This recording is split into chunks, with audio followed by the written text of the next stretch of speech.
Vou começar. Você podia falar como anda o seu processo de cassação? Como que está funcionando? Olha, a comissão processante é algo muito complexo. Quando ela foi aberta na Câmara, ela foi aberta por 23 votos, 9 votos contrários. Eu nunca vou esquecer dos nomes dos vereadores que votaram contrários à abertura da comissão processante. Cito aqui o vereador Luiz Abico, o vereador Rodrigo Farmadic, o vereador Herbert Ganem, o vereador Felipe Marquesi, o próprio Zé Carlos. Cito aqui o vereador Beni Lima, o vereador Marcelo Silva. Nunca vou esquecer o nome desses vereadores. O Nick Schneider, que é o membro da Uhum. minha comissão, né, ele é membro. Então, nunca vou esquecer o nome desses vereadores que votaram contra a abertura da comissão processante.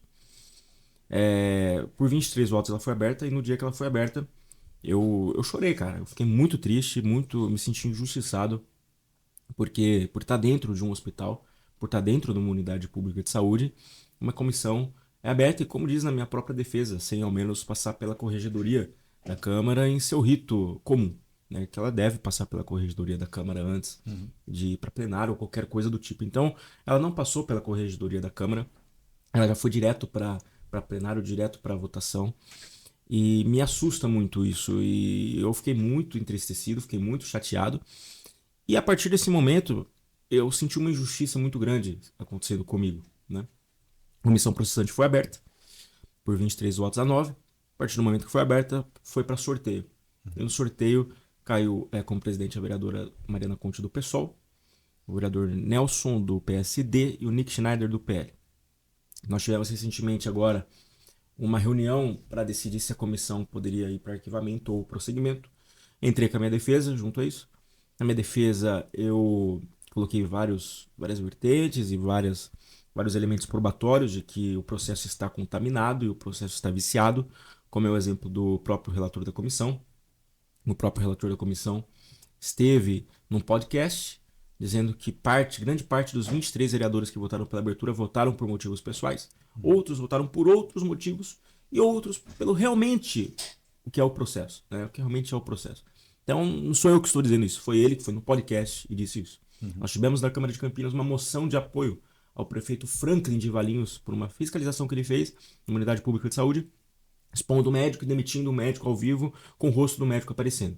Essa moção foi proposta pelo meu relator, votada pela Câmara, aprovada por unanimidade e é um tanto quanto curioso. O meu relator também fez vários vídeos para a rede social dele, dando pré-julgamentos sobre a comissão, dizendo ali já que eu tinha agredido verbalmente a médica, já dando pré-julgamentos em seus vídeos, antes mesmo de ler a minha defesa, antes mesmo de ver a minha defesa. Então, para ele, eu não tive um direito de defesa.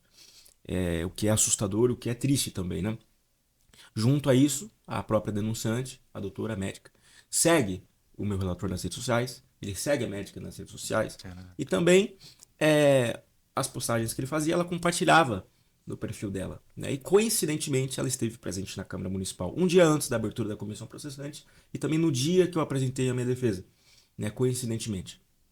Então, o processo é um processo contaminado, é um processo viciado, um processo que, como diz minha defesa, é uma situação até então política. E eu agradeço muito e fico muito feliz com o posicionamento do membro da comissão, Nick Schneider, que ele, no dia da reunião dessa comissão para decidir pelo arquivamento ou pelo prosseguimento, ele, nas palavras dele, disse que existem várias outras formas de responsabilizar e várias outras formas de punir excessos. Eu não acredito que eu tenha cometido algum excesso na minha fiscalização. Uhum. Né? Eu sempre tratei os profissionais com respeito. Inclusive, ela não é uma servidora pública, ela é uma terceirizada. Mas, de qualquer forma, sempre tratei com respeito. No meio da fiscalização, eu disse a ela: doutora, estou falando com respeito com a senhora. Posso ter levado o meu tom de voz em algum momento? Isso pode ser que tenha Uhum. acontecido. É um motivo para cassação? Jamais. Jamais. E o próprio membro da comissão NIC, do PL, disse que existem vários outros mecanismos. Advertência por parte da própria Câmara, você ficar o pequeno expediente por algum tempo sem poder falar nesse pequeno expediente, e assim vai. Uhum. Tem outras formas de você punir alguns excessos que acontecem. Cassação não é uma delas. Ainda mais num vereador novo, um vereador jovem, um vereador que acabou de entrar em seu primeiro dia de mandato. Então foi no meu primeiro dia de mandato. Essa fiscalização aconteceu no dia 1º. Ainda mais, um fator importante, a doutora entrou com um pedido na procuradoria para juntar ao processo algumas coisas, algumas novas situações, depois de eu ter apresentado minha defesa. E isso foi colocado em anexo, né? A gente ficou bem assustado, porque eram documentos de 2024. Eu nem era vereador. Então, eu estou respondendo um processo onde tem coisas que são de 2024, coisas que eu nem era vereador, nem tinha tomado posse, nem era candidato, poderia me considerar pré-candidato. Então, eu vou responder um processo onde tem coisas que eu nem era vereador, nem da Câmara. Entramos com uma manifestação dizendo tudo isso. E graças a Deus, a procuradoria entendeu, né? Então, veja só, a partir desse fato, a gente pode entender qual é a intenção realmente da denúncia, qual é a intenção da pessoa mesmo. Talvez não seja justiça, entendeu? Para entrar com esse tipo de coisa, para esse tipo de situação. Um processo que deve ser sério, processo que deve ser contundente, eficiente. No próprio processo a gente anexa, a gente coloca imagens e vídeos do meu próprio relator dentro de um consultório, ou outros parlamentares dentro de um consultório, né? Então eu estive no exercício de minha função, minha prerrogativa, segundo o próprio artigo 31 da Constituição. Vale lembrar que o Tribunal de Justiça do Estado de São Paulo costuma reverter esse tipo de processo viciado, esse tipo de processo contaminado, né? Então eu fiquei muito triste com tudo que aconteceu.